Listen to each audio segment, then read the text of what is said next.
안녕하세요. 졸업작품 1분반 5조 발표를 맡은 정현우입니다. 발표 시작하겠습니다. 우리 학교에는 무당이라는 교내 셔틀버스가 있습니다. 학교 캠퍼스 내 가파른 언덕이 많기 때문에 기존에도 많던 이용자들이 2022년 IT융합대학이 AI관으로 이전되면서 무당이 이용자 수가 급격하게 증가하였습니다. 무당이의 사용자의 사전조사 결과 불규칙한 도착 시간과 위치, 짧은 시간 사이 변화하는 혼잡도로 인해 탑승 파악이 어려운 상황 등 불편함이 많다고 응답하였습니다. 최근 학교에서 무당의 관련 앱을 출시하였지만 GPS 이용으로 인해 산지 또는 지하를 지나갈 때 에러가 발생하는 불편함이 존재합니다. 그래서 저희는 GPS를 사용하지 않고 카메라로만 로컬라이제이션을 하고자 했습니다. 그리고 저희가 GPS를 사용하지 않는 이유는 몇 가지 더 존재합니다. 바로 개인정보 문제입니다. 사용자의 휴대폰 GPS를 사용하여 위치 정보를 받아오려고 한다면 사용자의 휴대폰 GPS가 활성화되어 원치 않는 자신의 위치 정보가 노출되고 이는 개인정보 침해로 이어질 수 있습니다. 이런 이유로 실제로 학교 측에서도 무당인 기사님들의 휴대폰 GPS를 이용하여 구현하는 것을 원치 않았습니다. 때문에 개인정보 문제점을 고려하여 위치 정보를 휴대폰과 상관없는 별도의 카메라를 이용하는 방식을 채택하였습니다. 또 다른 이유는 비용 문제입니다. GPS 사용 시 발생하는 비용을 조사한 결과 저렴한 버전의 GPS인 유블럭스를 사용한다고 가정하고 실제 사용한 카메라의 예상과 비교해 보았습니다. 공통사항인 금액을 빼고 난 후의 금액을 비교해 보면 유블럭스를 사용하는 경우가 훨씬 더 많은 비용이 드는 것을 알 수 있습니다. 마지막으로 조사를 통해 유블럭스를 사용한다면 거리 오차가 10m 정도 발생하는 것을 알 수 있었습니다. 우리 학교는 산지 면적이 넓고 건물이 많습니다. 또한 터널이 있기 때문에 보시는 것과 같이 터널 구간과 산지 구역에 있는 디스턴스 에러가 발생할 확률이 높습니다. 이전 슬라이드에서 이야기했던 것처럼 실제로 에러가 발생하는 걸 우린 확인할 수 있었습니다. 이러한 문제점들로 인해 우리는 캠퍼스의 지리적 특징을 고려하여 GPS를 사용하지 않고 카메라만으로 욜로와 솔트 알고리즘을 이용해 위치 정보를 얻어오는 방식을 선택하였습니다. 실제 만들어진 모바일 웹페이지 모습입니다. 사용자가 대부분 모바일 기기에서 접속하기 때문에 모바일에 맞춰 제작하였습니다. 한눈에 확인이 가능하도록 상향과 하향 방향으로 나누었습니다. 아래에서는 루트에 따른 첫 정류장의 위치에 혼잡도 정보를 나타냅니다. 우측 상단 아이콘 버튼을 클릭하면 무당이에 대한 정보들과 혼잡도 기준에 대한 설명을 볼 수 있도록 했습니다. 실제 우측에 있는 QR코드를 통해 웹사이트에 접속할 수 있습니다. 먼저 상행 루트 데모 영상입니다.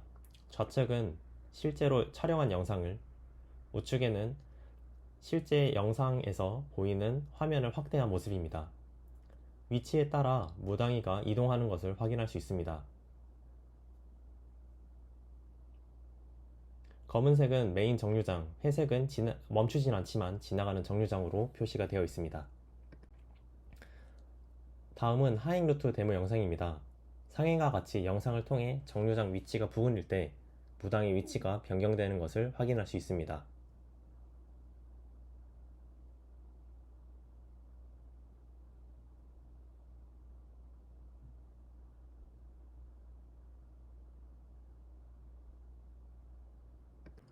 혼잡도 측정에 대한 데모입니다.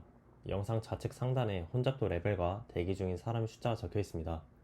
혼잡도 레벨과 대기 중인 사람의 숫자가 변경될 때 우측 웹페이지에서도 변경되는 것을 확인할 수 있습니다. 이외에도 다양한 혼잡도 레벨에 따라 웹페이지는 변경된 사항을 표시합니다. 프로세스에 대한 설명드리겠습니다. 데모 영상을 통해 보신 것과 같이 저희는 프로젝트는 단한 카메라만을 이용하여 무당의 위치와 정류장의 혼잡도를 파악하는 서비스로 구현되어 있습니다. 먼저 설치된 카메라를 통해 영상을 촬영하고 객체 인식 및 트래킹합니다. 저희가 구현한 알고리즘을 거쳐 무당의 위치와 정류장의 혼잡도를 계산하고 각 서버에 데이터를 전송합니다. 이런 과정을 거친 데이터를 디바이스에 전송하여 디스플레이하는 프로세스로 진행이 됩니다. 아까 말씀드린 프로세스에 대한 과정을 아키텍처로 표현해 보았습니다. 타입 1은 무당위에 설치된 카메라를 의미하며 타입 2는 혼잡도 측정을 위해 설치된 카메라를 의미합니다. 타입 1에서는 무당위 현재 위치를 예측하고 예측한 결과와 무당위를 구분하기 위한 ID 정보를, 타입 2에서는 혼잡도 레벨과 대기 중인 사람의 정보를 파이어베이스 데이터베이스에 전송합니다. 웹페이지는 데이터베이스에서 데이터가 변경될 때마다 바로 반영하여 사용자에게 알려줍니다. 지금부터 저희가 사용한 기술에 대해 설명드리겠습니다. 먼저 디텍팅 기술인 욜로입니다. 욜로는 오브젝트 디텍션 알고리즘의 약자로 7 곱하기 7 그리드 셀을 분할하여 경계백수 후보를 예측하는 취퍼 그리드 방식을 이용합니다. 욜로는 직선적인 단 하나의 네트워크로서 한 번의 특징을 추출하고 경계박스도 만들고 클래스도 분류하여 간단하고 빠른 것을 특징으로 갖고 있습니다. 다음은 오브젝트 트래킹 기술인 솔트 알고리즘입니다. 트래킹 기술은 IOU 결과를 이용합니다. 실제 경계박스와 예측된 경계박스와의 교집합 넓이와 합집합 넓이를 계산하여 나온 결과 IOU를 이용하여 물체를 계속 트래킹할 것인지 아닌지 판단합니다. 저희는 욜로와 솔트 네트워크를 통합하였습니다.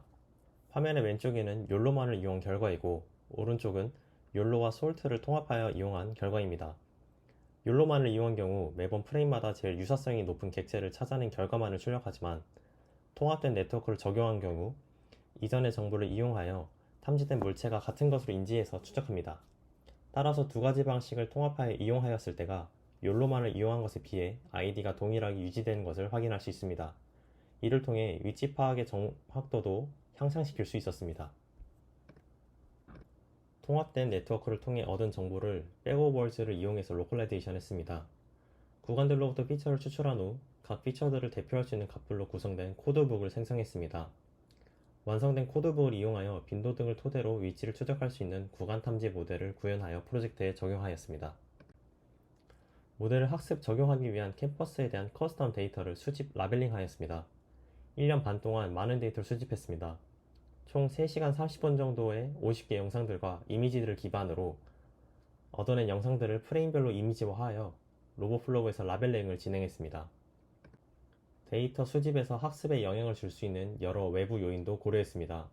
봄, 여름, 가을, 겨울 사계절과 다양한 카메라의 위치, 햇빛에 따른 차이 해소를 위해 아침, 점심, 저녁과 같은 다양한 시간대, 데이터 불균형 등을 고려했습니다. 그 결과 총 6,700개여 개의 이미지 데이터를 생성했습니다. 불균형한 데이터셋의 경우 학습에 영향을 미칠 것을 고려해 불균형한 클래스의 데이터셋을 더 추가하고 이미지 프로세싱에서 아규멘테이션을 이용해서 불균형한 클래스의 균형을 조절하였습니다. 이런 데이터셋 확보를 통해 초반에는 학습을 위한 데이터셋이 충분하지 않아 성능이 낮고 잘 인식되지 않았지만 최종적으로 초반에 비해 6배 증가한 최종 데이터셋에 대한 성능이 훨씬 증가한 것을 확인할 수 있습니다. 다음으로는 혼잡도입니다. 저희는 위치 예측을 통합시킨 욜로와 솔트 모델을 적용하여 사람을 인식하고 아이디를 부여하여 동일 인물임을 파악하도록 했습니다. 이렇게 파악한 인물에 대해 특정 시간 이상 탐지되는 사람들을 기다리는 사람이라 판단하고 그런 사람을 카운트하였습니다. 혼잡도의 기준으로는 기다리는 사람의 수를 무당이 최대 인원수의 70%인 13명 이하를 여유, 구형 18인승 무당이 모두 탑승이 가능한 경우 17명 이하를 보통, 신형 23인승 무당이 모두 탑승하는 경우인 22명 이하를 경고, 그 이상을 혼잡으로 설정하였습니다. 저희가 구현한 로컬라이제이션과 혼잡도 모델의 프로세스는 먼저 영상을 5초 단위로 잘라서 받아옵니다. 5초 단위로 잘라서 받아온 영상에 오브젝트를 누적하여 구현한 모델의 인풋 값으로 입력합니다. 로컬라이제이션에서는 백오버즈를 기반으로 누적된 오브젝트의 빈도에 따라 구간을 판단하고 혼잡도는 이전 슬라이드에 있던 수식을 이용하여 혼잡도를 판단합니다. 판단된 정보를 파이어베이스에 전송하고 전송된 정보를 웹페이지에 띄워줌으로써 진행이 됩니다. 마케팅 부분입니다. STP를 무당의 알림에 적용해 보았습니다. 세그멘테이션, 캠퍼스 내 날씨와 AI 간으로 인해 무당의 이용객이 증가했고 무당에 관련 정보 수요가 증가하였습니다. 타겟팅, 무당의 이용자와 시간에 쫓기는 급한 학생들입니다. 포지셔닝으로는 무당의 관련 정보 중 이용자들이 원하는 무당의 위치와 혼잡도 레벨 전달로 구분지었습니다. 이를 통해 타겟과 메시지를 정할 수 있었습니다. 포피는 마케팅 활동의 기반이 되며 제품 또는 서비스를 고객에게 효과적으로 전달해야 하기 위해 고려해야 될 상황입니다. 첫 번째 상품은 무당의 위치 및 정류장의 혼잡도 제공입니다. 장소는 학교 또는 앱 또는 웹과 직접 제휴하는 것입니다. 가격으로는 무료 서비스이며 홍보로는 커뮤니티 내 홍보가 있습니다. 에브리타임 또는 가천 인스타그램 등을 통해 홍보를 할 수 있습니다. 4C는 고객 중심 마케팅 관점을 강조하는 개념입니다. 첫 번째 커스터머 밸류의 전략은 실시간으로 정확한 정보를 제공하는 것입니다. 고객의 이익은 사항의 인식과 판단의 지표입니다. 코스트 오브 커스터머는 전략으로 무료 배포이며 컨베니언스의 전략으로는 SNS를 통한 배포, 활동으로는 학교와의 협업이 있겠습니다. 커뮤니케이션의 전략으로는 니즈에 부합하는 정확한 정보 제공으로 신뢰성을 높이고 활동으로는 SNS 비공식 위주의 게재가 있겠습니다. 마지막으로 위키페이지입니다. 위키페이지는 총 5가지 메인 내용과 가이드 AN, API, 웹페이지로 구성되어 있습니다. 메인 페이지에는 지금까지 발표했던 내용인 소개, 목적, 동기, 시스템의 구조, 마케팅으로 구성되어 있습니다. 가이드 앤 API는 해당 프로그램을 사용하는 방법과 함수에 대한 파라미터의 설명, 사용한 메인 모델과 알고리즘에 대한 설명, 파이어베이스 리얼타임 데이터베이스 내용으로 구성되어 있습니다. 마지막으로 웹페이지는 실제 웹페이지 접속 링크와 웹페이지에 대한 레포지토리 링크를 보여줍니다. 파이어베이스 호스팅을 어떻게 이용하였는지 간단하게 설명되어 있습니다. 저희 프로젝트의 GitHub 링크입니다. 감사합니다.